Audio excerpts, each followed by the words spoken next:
சரி, நேராக விஷயத்துக்கு வருவோம். 9. இந்த எண்ணை நன்றாக நினைவில் வைத்துக் கொள்ளுங்கள். 10 இல் 9 கனடியர்களுக்கு இதய நோய் வருவதற்கான ஆபத்து காரணிகளில் குறைந்தது ஒன்றாவது இருக்கிறதா? இது ஒரு சாதாரண எண் இல்லைங்க, ரொம்பவே அதிர்ச்சியான ஒரு புள்ளி விவரம்.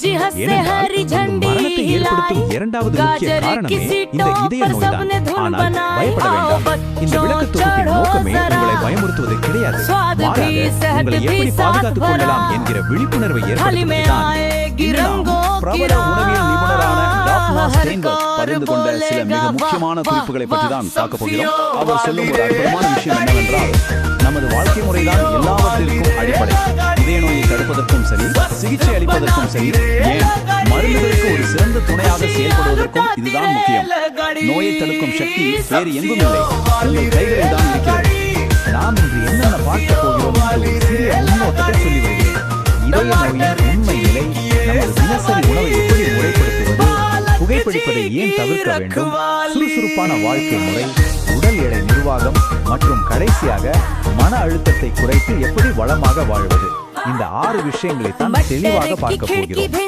முதல் விஷயம், இதய நோயின் உண்மை நிலை.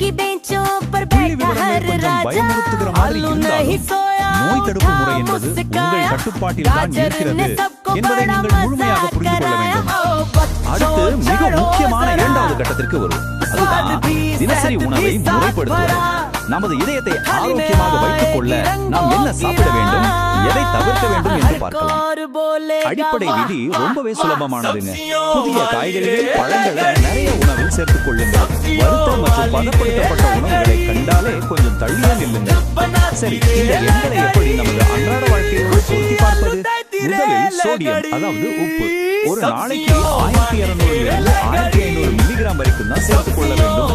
இதை இன்னும் எளிமையாக சொல்ல வேண்டும் என்றால், ஒரு நாளைக்கே வெறும் அரை தேக்கரண்டி உப்பு தாங்க. யோசித்து பாருங்கள், மிகவும் குறைவில்லையா? அடுத்தது கொழுப்பு.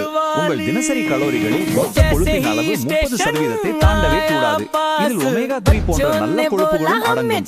கடைசியாக நார்ச்சத்து. தினமும் உங்களுக்கு குறைந்தது 21 கிராம் நார்ச்சத்து தேவை. முழு தானியங்கள், பழங்கள் மற்றும் காய்கறிகளை சாப்பிட்டாலே இது உங்களுக்கு சுலபமாக கிடைத்துவிடும். இந்த சோடியம் பற்றி பேசும்போது 200 என்கிற எண் ரொம்பவே முக்கியம்.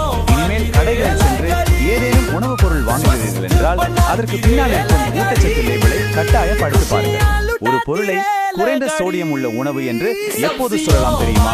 ஒரு முறை பரிமாறப்படும் அளவில், அதாவது ஒரு சர்விங்கில் 200 மில்லிகிராம் அல்லது அதைவிட குறைவான சோடியம் இருந்தால் மட்டும்தான் அது இதயத்திற்கு நல்லது. உப்பை தாண்டி நாம் மிகவும் உஷாராக இருக்க வேண்டிய மற்றொரு விஷயம் கொழுப்பு.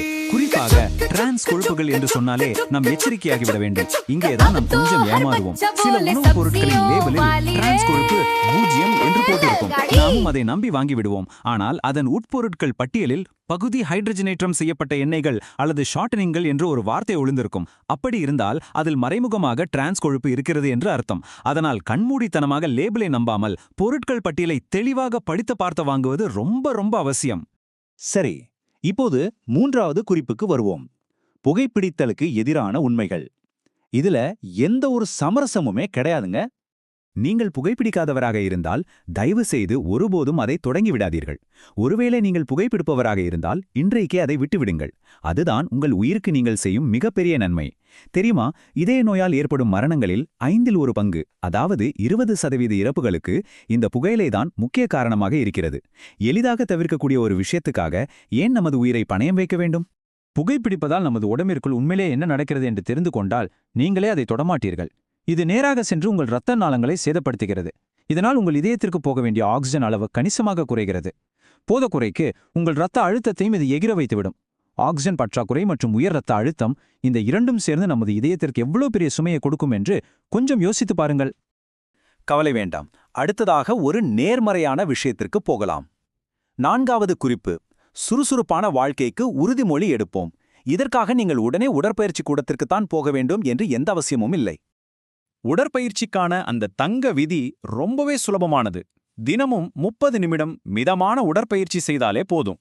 சரி, மிதமான உடற்பயிற்சி என்றால் என்ன? நீங்கள் நடக்கிறீர்களோ, ஓடுகிறீர்களோ அல்லது தோட்ட வேலை செய்கிறீர்களோ, உங்கள் இதய துடிப்பு வழக்கத்தை விட கொஞ்சம் அதிகமாக இருக்க வேண்டும். அதுதாங்க சரியான அளவுகோல். இப்படி தினமும் ஒரு 30 நிமிடம் உங்கள் இதயத் துடிப்பை அதிகரிக்கச் செய்யும்போது அது உங்கள் இதயத் தசைகளை அபாரமாக வலுவாக்குகிறது. அப்படியே 5வது குறிப்புக்கு வருவோம். சுறுசுறுப்பான வாழ்க்கையும் உடல் எடையை நிர்வகிப்பதும் ஒன்றுக்கொன்று தொடர்புடையதுதான். சரியான எடையை பராமரிப்பது மாரடைப்பு, பக்கவாதம் போன்ற அபாயங்களை குறைக்க பெரிதும் உதவும். எடை நிர்வாகத்தில் மிகவும் முக்கியமான ஒரு வழி என்ன தெரியுமா? உணவின் அளவை கட்டுப்படுத்துவது. ஆனால் என் எடை சரியாக இருக்கிறதா என்று நான் எப்படி தெரிந்து கொள்வது என்று நீங்கள் கேட்பது புரிகிறது. அதற்கு ஒரு எளிமையான அளவுகோல் உங்கள் இடுப்பு சுற்றளவுதான். ஆண்களாக இருந்தால் உங்கள் இடுப்பு சுற்றளவு 102 சென்டிமீட்டருக்கு மிகாமலும், பெண்களாக இருந்தால் 88 சென்டிமீட்டருக்கு மிகாமலும் பார்த்துக் கொள்ளுங்கள். இந்த அளவுகளை மனதில் வைத்துக்கொண்டு உங்கள் உடம்பை கண்காணித்தாலே பாதி பிரச்சனை தீர்ந்துவிடும். இப்போது நாம் கடைசி மற்றும் 6வது குறிப்புக்கு வந்துவிட்டோம்.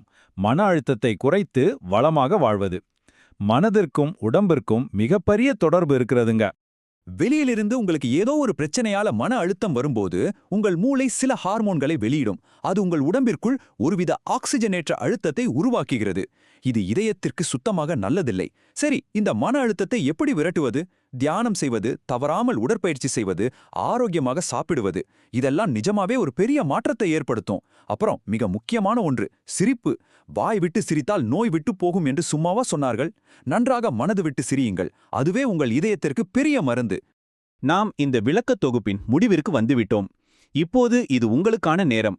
என்னை கேட்டால் உங்களிடம் ஒரு முக்கியமான கேள்வியை வைப்பேன். நாம் பார்த்த இந்த 5 குறிப்புகளில் எந்த படியை நீங்கள் இன்றைக்கே எடுக்கப் போகிறீர்கள்? உங்கள் உணவில் உப்பை குறைக்கப் போகிறீர்களா? தினமும் 30 நிமிடம் நடக்கப் போகிறீர்களா? இல்லை, நன்றாக வாய்விட்டு சிரிக்கப் போகிறீர்களா? முடிவு உங்கள் கைகளில்தான் இருக்கிறது. இன்றைக்கே தொடங்குங்கள். இந்த தகவல்கள் உங்களுக்கு பயனுள்ளதாக இருந்திருக்கும் என்று நம்புகிறேன். உங்கள்